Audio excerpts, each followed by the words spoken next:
माती, आपली माती आपला खेळ हा कबड्डी. 9, 7, 7, 6, 5, 4, 3, 2, 1, 0. मध्यंतरानंतर पुनश्च एकदा सामना चालू झालाय आणि दोन्ही संघ चार्ज होऊन कोचच्या सूचना घेऊन क्रीडांगणात उतरलेत. ठाणे 33, अहमदनगर 29. 4 गुणांची आघाडी ठाणेकडे आहे. आणि ही सुरेख पकड केलेली दिसते या ठिकाणी.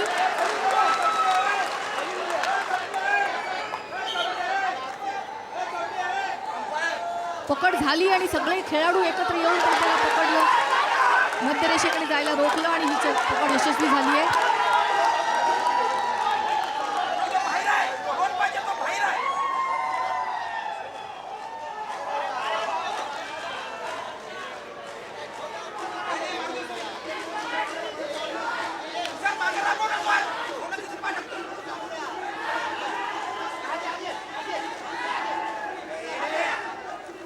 चढाईपटूंनी बोनस गुण घेतल्याबरोबर कोपऱ्याने संकेत देऊन बोनस लाईन सोडा, मागे सरका असा इशारा केला. ह्या सगळ्या गोष्टींकडे खेळाडूचं बारकाईने लक्ष हवं.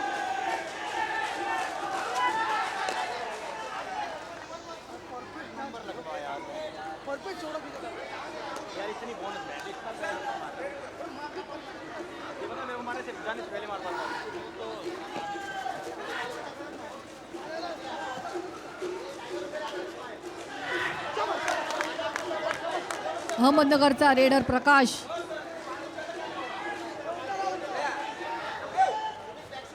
त्या ठाण्याच्या मालकांनी तर दावा केलेला आहे की ते MKL जिंकणार आहेत. पाहूया आजचं घोडा मैदान ते जिंकतायत की नाही. 6 गुणांची आघाडी आहे ठाण्याकडे. 6 गुणांची आघाडी ठाण्याकडे आहे आणि अहमदनगरचा संघही तगडा आहे. बघूया राहुल काय होतंय ते. आणि मैदानाच्या बाहेर ढकललेला आहे त्यांनी सूरज बनसोडेला.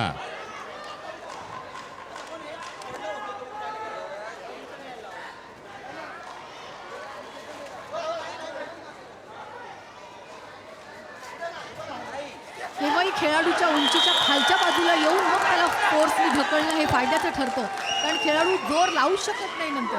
अगदी अगदी ते बघा तेच आपण आपल्याला पाहायला मिळालं. आता सुरजित सिंगला बाद केलेला आहे. सुरजित सिंग पहिल्या त्याच्या चाली कळत नव्हत्या. ठाण्याच्या संघाला पण आता बऱ्यापैकी त्याला कंटेन करण्यामध्ये यश आलेलं आहे. पट ठोकलेला आहे.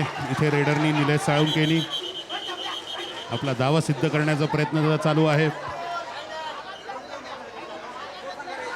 पाहूयात रिप्लेमध्ये रेफरीमध्ये आहेत, या अँगलने दिसलेलं नाही आपल्याला, पण अर्थात मैदानातील पंचांनी योग्य तो निर्णय घेतलाय.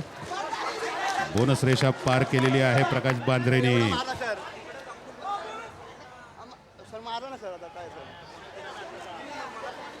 आणि आता ठाण्याची रेड. अनिल पाटील कप्तान.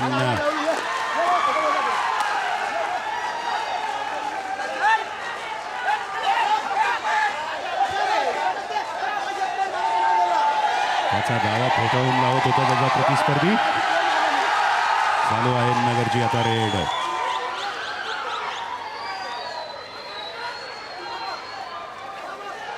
क्रीडांगणात 6 खेळाडू तैनात. बोनस गुणचा फायदा चढाईपटूला होणार आहे. सचिन पाष्टे नगरचा बोनस घेऊन गेलेला आहे. आणि आता सूरज बनसोडे.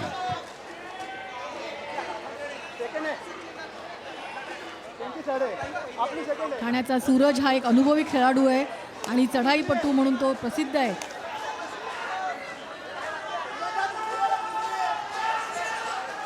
आपलं नाव लौकिक जपण्याच्या प्रयत्नात आहे आता सूरज बनसोडे. परतलेला आहे तो आपल्या संघाकडे. आणि हे स्टेडियम मधील ठाण्याचे समर्थक संघाची जर्सी विरसी जय्यत तयारी करून आलेले आहेत सगळे. सुमित पाटील नगरसाठी. आणि सापडलेला आहे तो पटात त्याच्या घुसून तिथेच त्याला अडवलेला आहे. अतिशय सुरेख अशी पकड या ठिकाणी आपल्याला बघायला मिळाली. बेसावध होता चढाईपटू. एकही क्षण तुम्ही बेसावध राहून चालत नाही या खेळामध्ये, याचाच प्रत्यय होता हा. या दरम्यान निलेश साळुंकेला आउट ऑफ बाउंड्स मैदानाच्या बाहेर ढकललेलं आहे. ठाण्याच्या निलेश साळुंकेला मैदानाच्या बाहेर ढकललेलं आहे नगरने, आणि नगरची रेड आता या ठिकाणी चालू आहे. 6 खेळाडू आहेत नगरच्या मैदानामध्ये. ठाण्याच्या मैदानामध्ये नगरच्या खेळाडूला बोनस गुण मिळवण्याची संधी आहे.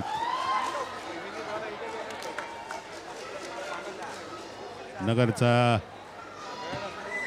रेडर परतलेला आहे आपल्या कोर्टमध्ये, आणि आता ठाण्याची रेड.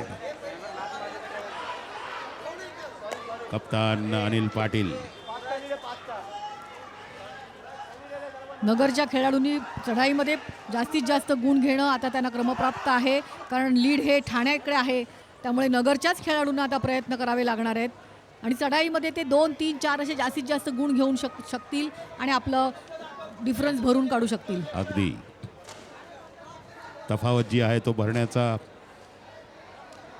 भरपूर प्रयत्न करत आहेत नगरचे खेळाडू.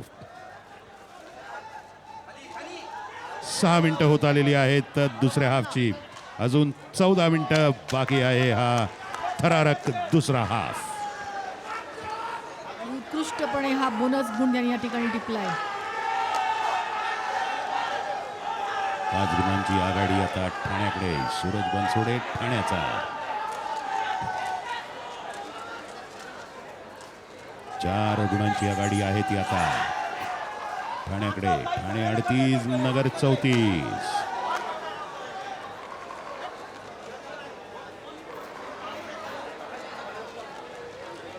नगरनी प्रत्येक चढाईमध्ये बोनस गुण आणि हातानी गुण असं घेणं त्यांना क्रमप्राप्त आहे, कारण शेवटच्या 5 मिनिटात धडपड करण्यापेक्षा तुम्ही आतापासून तुम्ही रणनीती आखा आणि प्रयत्नाला लागा.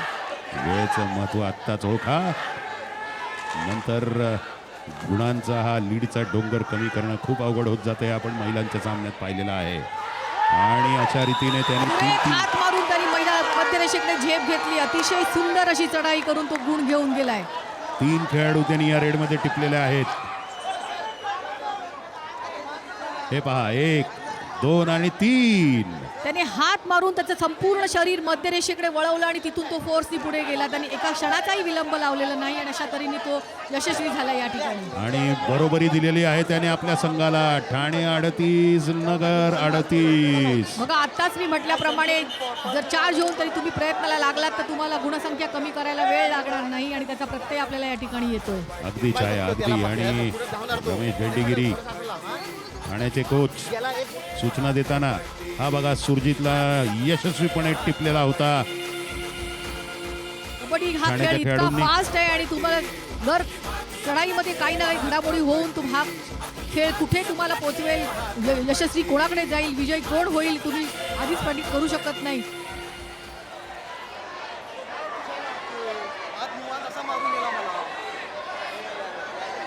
टाइमआउट या ठिकाणी घेण्यात आलेला आहे.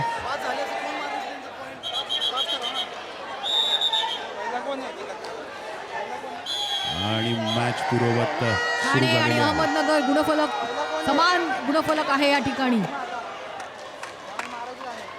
त्यामुळे दोन्ही संघांवर चढाईमध्ये गुण घेणं, पकड यशस्वी करणं खूप ठरलेलं आहे त्यांच्याकडे आता. काय वाटतं छाया, सुपर रेडकडे जाईल का आजचा हा सामना? काल एक थरारक सुपर रेड आपल्याला पाहायला मिळली, आणि अजूनही खेळाची 13 मिनिटं बाकी आहेत, त्यामुळे आत्ताच आपण असं म्हणू शकत नाही की हा सुपर रेडकडे जाईल. बऱ्याच घडामोडी घडतील या 13 मिनिटात. कप्तान अनिल पाटील निघून टिपलेला आहे ठाण्यासाठी, आणि आता ही रेड सुरजित सिंग यशस्वी झालाय नगरचा. सुरजित सिंग खेचत त्या खेळाडूला घेऊन गेलाय पुढे. झटापट झाली की तुमचं सगळं लक्ष पाहिजे की मध्यरेषेला कसा पोहोचील. आपली हरकत नोंदवत आहे निलेश साळुंके ठाण्याचा, आणि पंचांनी त्याला ताकीद दिलेली आहे, हिरवं कार्ड. निलेश साळुंकेला हिरवं कार्ड हे वॉर्निंगचं कार्ड आहे. पंचांची हुज्जत महागात पडली आहे त्याला.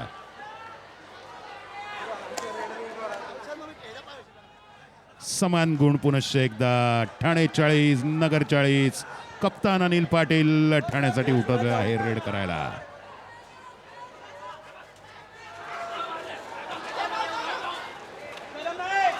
या पहा काय तो पुढे सरसावलेला आहे पण फसलेला आहे. मोक्याच्या ठिकाणी त्याचा समतोल गेला तेव्हा त्याला टिपलेला आहे. बोनस गुण घेतल्यानंतर खरं तर त्यांनी परत जाऊन अजून पुढच्या रेडमध्ये प्रयत्न करायला हवा होता, कारण त्याची चढाईचे शेवटचे काही सेकंद शिल्लक होते, त्याची दमछाक झालेली होती. त्याने हा प्रयत्न पुढच्या चढाईत केला असता तर तो नव्या उमेदीने तो तिथे आला असता. अगदी छाया, अगदी बरोबर आहे तुमचं निरीक्षण. 9 मिनिटं झालेली आहेत. ठाणे 41, अहमदनगर 43. हा पहा नगरचा सुरजीत सिंग कसा गुण मिळवला त्याने. मध्य रेषा त्याने शिवलेली आहे.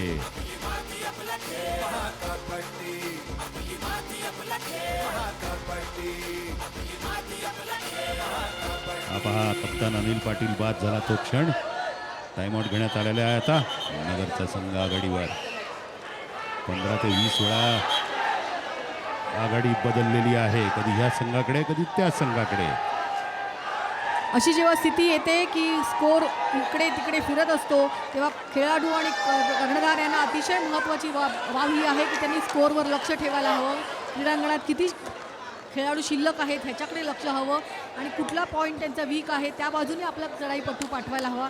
हे सगळ्या गोष्टींचं त्यांनी भान ठेवायला हवं. अगदी म्हणजे ही गोळाबेरीज ही डोक्याच्या मागे सतत चालू राहिली पाहिजे खेळाडूंची, कारण खेळ चालू असताना प्रशिक्षक मैदानाच्या बाहेर आहेत आणि सूरज बनसोडेनी दरम्यान बरेचसे घेऊन परतलेला गुण घेऊन परतलेला आहे. तो आपल्याकडे निसटलेला आहे पकडीतून, तो पाय झटकलेला आहे, चवडा पकडण्याचा प्रयत्न आणून काढलेला आहे आणि आउट ऑफ बाउंड्स केलेला आहे सुरजीत सिंगला. पाहूयात सुरजीत सिंगचं काय म्हणणं आहे याच्यामध्ये. सुरजीत सिंग आपली हरकत नोंदवत आहे पंचांकडे.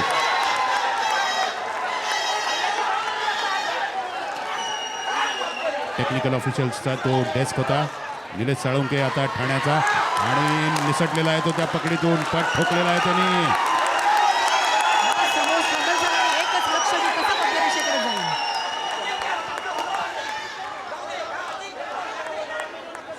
त्या ठिकाणी त्यांनी बोनस रेषा घेतल्यानंतर सगळे खेळाडू आत गेले आणि उत्कृष्ट पकड केली आहे. पकड डावी मारली आणि त्याचा पट रोखून त्याला तिथल्या तिथे गारद केला.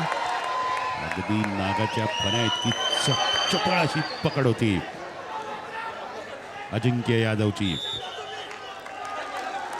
कबड्डी आपली माती आपला खेळ, कबड्डी.